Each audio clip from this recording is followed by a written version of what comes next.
Mr. Speaker,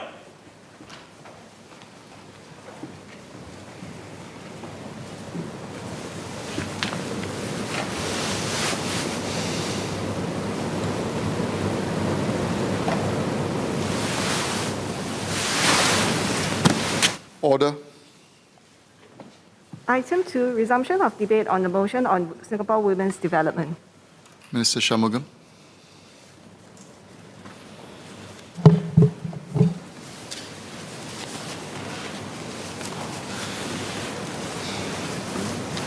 thank you, sir, for allowing me to take part in this discussion motion.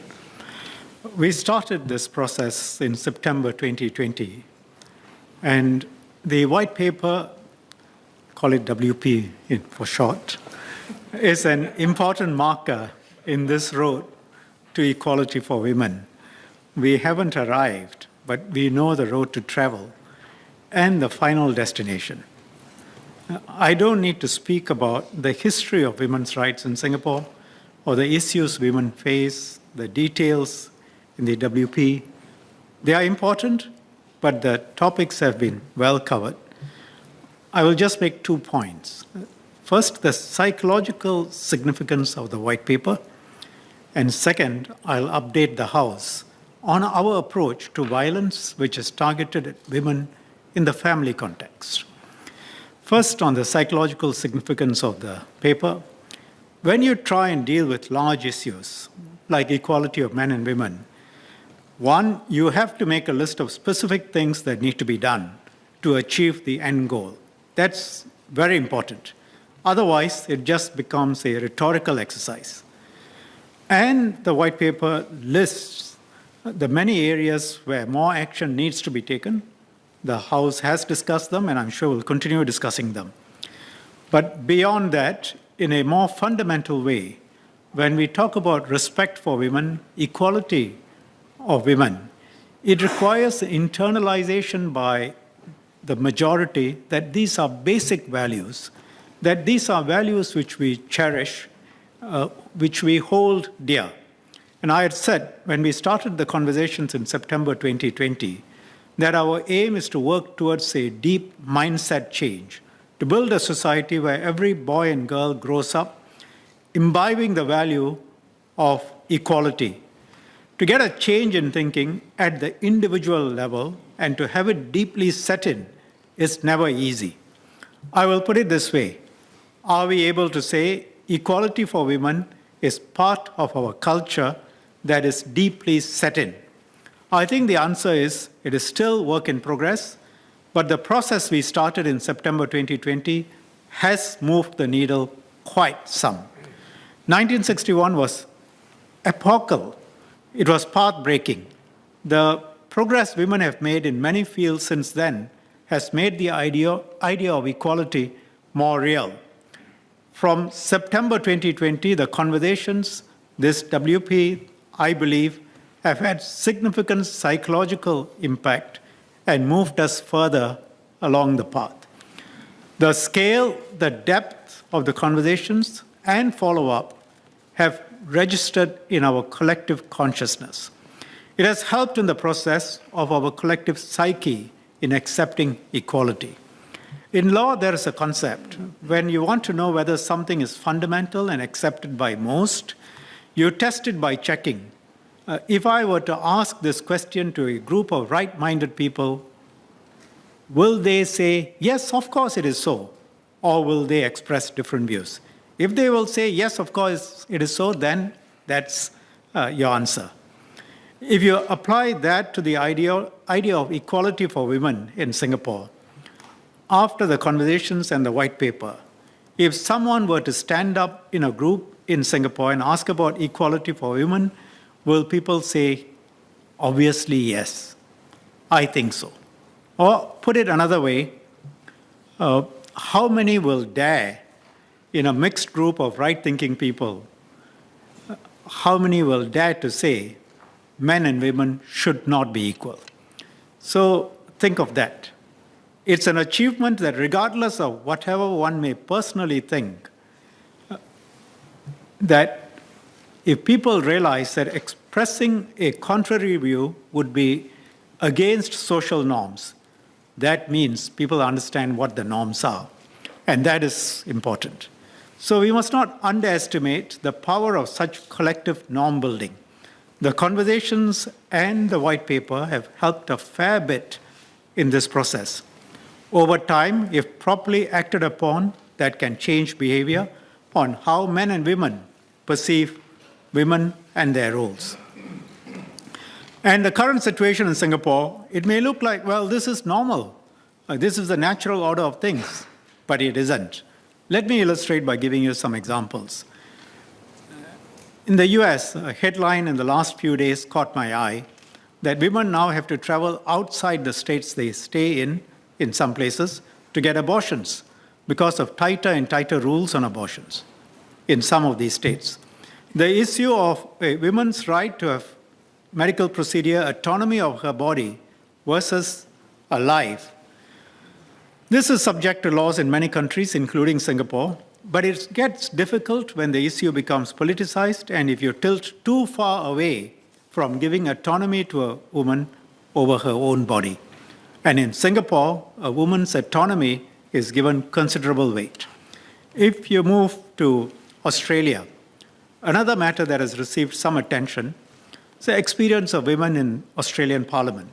And I'm referring to these examples not to criticize other systems and approaches. I'm looking at them as illustrations which can remind us on choices we have made, we make, on the journey we have traveled and can travel.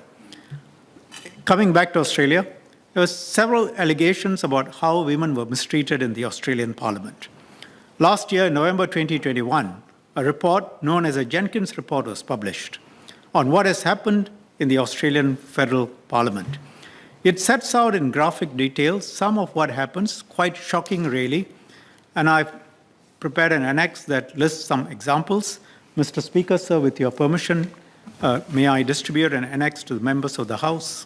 Yes, please.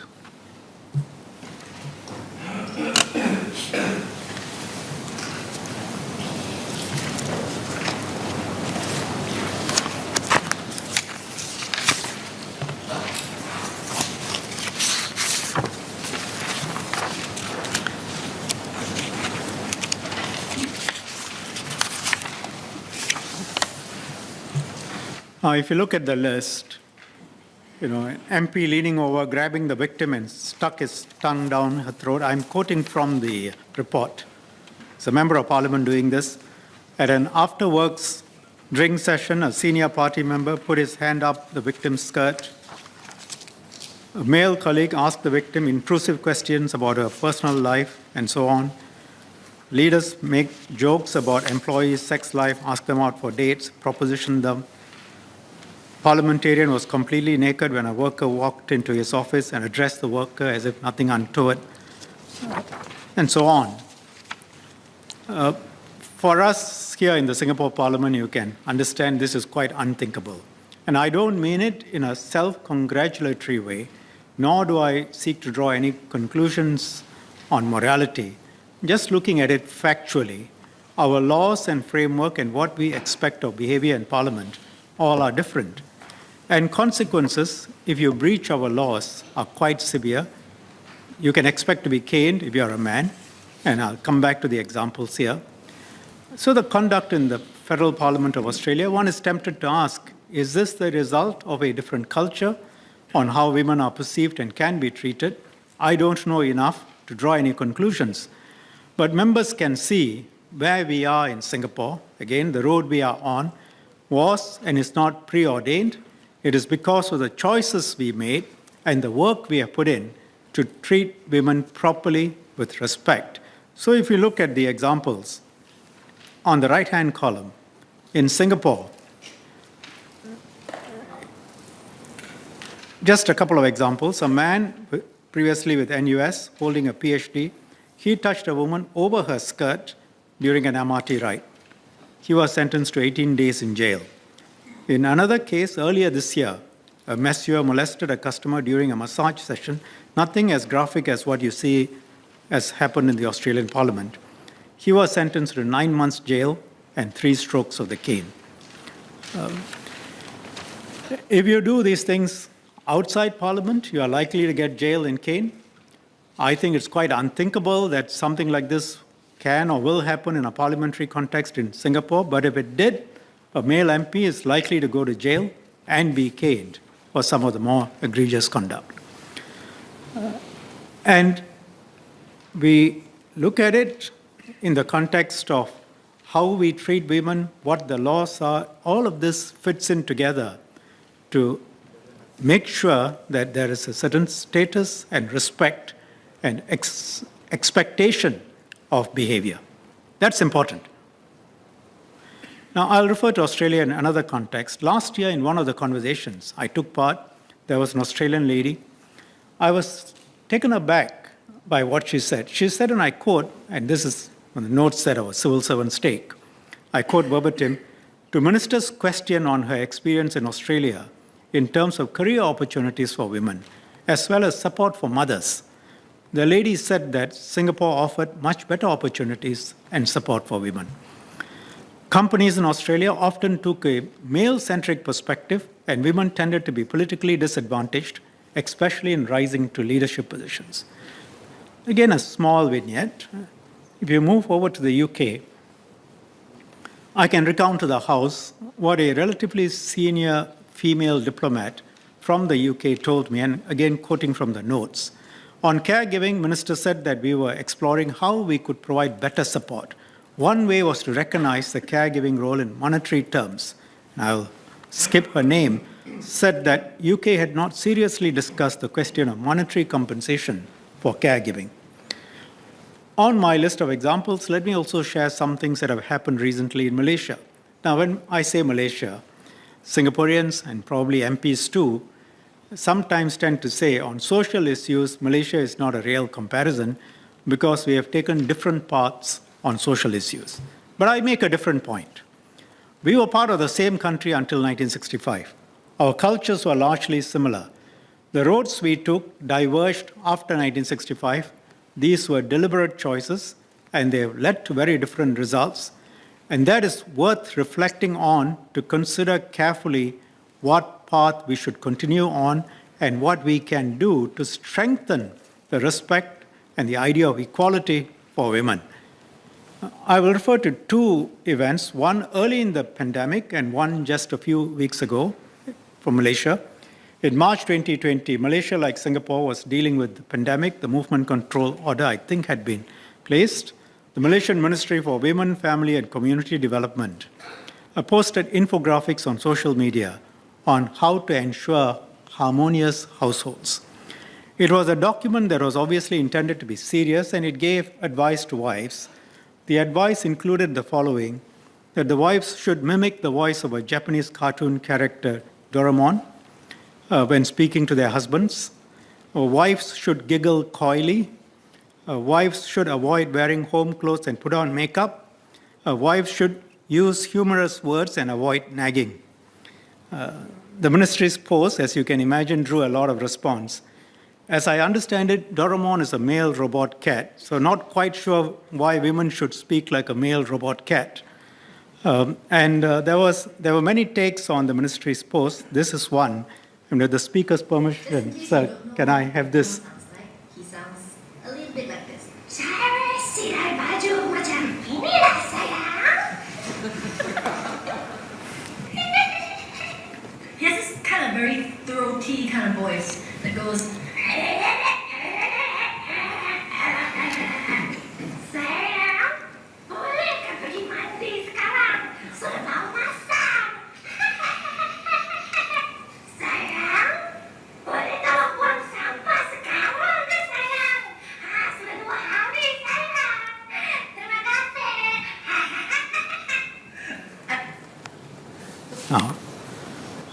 Besides this, Malaysia's MSO, the same ministry, on the 18th of March 2020, had also stated that only the head of the household should leave the house to purchase necessities. And I think almost in every household, the men assumed that that was them and only them. So fast forward to this year, February 2022, Malaysian Deputy Minister, again from the same ministry, Ministry for Women, Family and Community Development. And she gave this advice to husbands and wives, that husbands to try the physical touch approach by striking their wives gently, and to discipline them if they do not stop unruly behavior. And wives should seek husbands' permission before speaking, and wives should speak to their husbands only when the husbands are calm and relaxed, and after the husbands have eaten and prayed. Now, in Singapore, let me tell you, if you beat your wives or vice versa, the police will come looking for you. Right. So, and members will not even consider it possible for either MCCY or MSF to issue such statements. The differences in our approaches, I mean, people may think this is a joke, but the differences in approach underlie and make a serious point. The path taken in 1961 and continued has led us to a very different place in terms of how in Singapore we view women and what we consider acceptable to say to women about how women should behave. And the white paper pushes us further along that road. Our cultural norms are now different from Malaysia. And we have, as opinion leaders, the power to strengthen and solidify those norms with more action. And we can look at positive examples from other countries for us to emulate. Many of them are in Scandinavia, not in all aspects, but in some important aspects.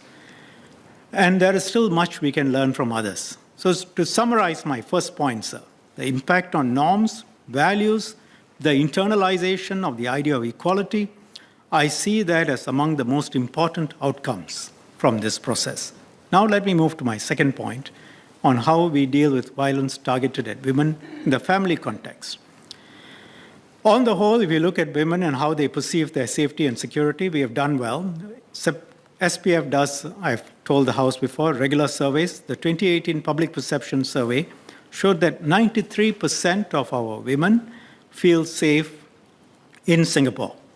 2020 Gallup's Law and Order Survey, 97% of Singapore residents, obviously men and women, feel safe walking alone on the streets at night. It's the highest in the world. We have made several legislative changes to give better protection to women. Just touching on the changes in the last 3 years, in 2019, we amended the penal code to deal with sexual crimes which use technology. We repealed the marital immunity for rape. We introduced enhanced penalties for offenses against victims in an intimate or close relationship with the offender. Usually women were the victims, even though the legislation is neutral about which sex. In the same year, we amended the Protection from Harassment Act to enhance protection of victims, enhance protection for victims of harassment. The victims are again usually women, or quite often young women. Last year, we increased the penalties for sexual offenses, including outrage of modesty. That came into force just last month. We intend to take further steps, but for today's purposes, I'll deal specifically with violence in the family context. Violence at home, women again are more likely to be the victims. It's the proportion or the ratio is 3-to-1, roughly. Members would have read about some cases which were in the news.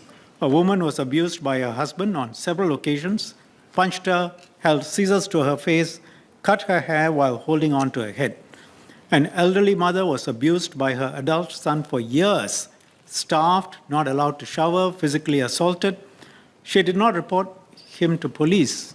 Guess the reason? Despite volunteers asking her to, because she said she did not want to affect her son, despite suffering all this abuse. MHA and MSF set up a task force on family violence in February of 2020. The TF came up with 16 recommendations. One common situation, for example, is a threat of violence. At home, in a flat, the husband is angry, he is threatening violence, the woman fears for her safety. If the police turn up, at that point, nothing much can be done, because if there is no actual violence and no imminent threat of violence, then it's very difficult to do anything. And a husband denies anyway that he's going to hit. And the women and the children stay in the same flat in fear, and then something bad can happen. Now, once these measures are able to be implemented, the task force recommendations, MHA and MSF will respond.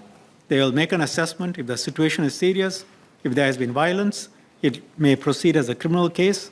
We try not to criminalize all of these situations because that then does quite often irreparable harm to the family context.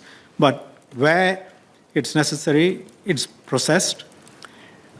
If there is no actual violence, but there is a significant threat of violence, the wife may be offered the option of being moved to a safe space, depending on the facts, and it will be her choice, even if there is no criminal offense.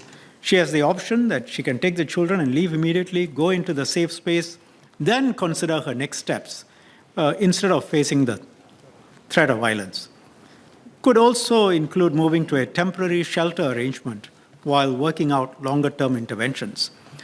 Gives the parties the opportunity to cool down, provides an opportunity for reconciliation, and you really don't want every such situation to end up in the matrimonial courts.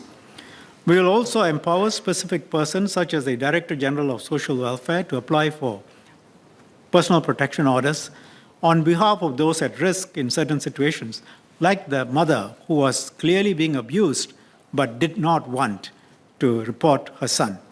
This will be very resource intensive, and therefore it will take time to implement. So members can see, however, what we hope to achieve. The recommendations, in conclusion, if I may say this, the recommendations in the white paper serve as a guidepost, not the end point of our aspirations for Singapore women.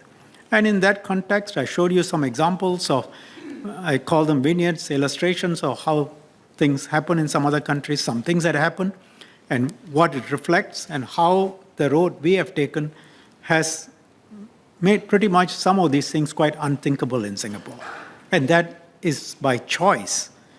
It's not something that's preordained. And we will need to look again at this white paper and the recommendations, continually review, see how far we have come. And I hope that we can all work to make Singapore a place where every girl and woman can achieve her fullest potential. Thank you.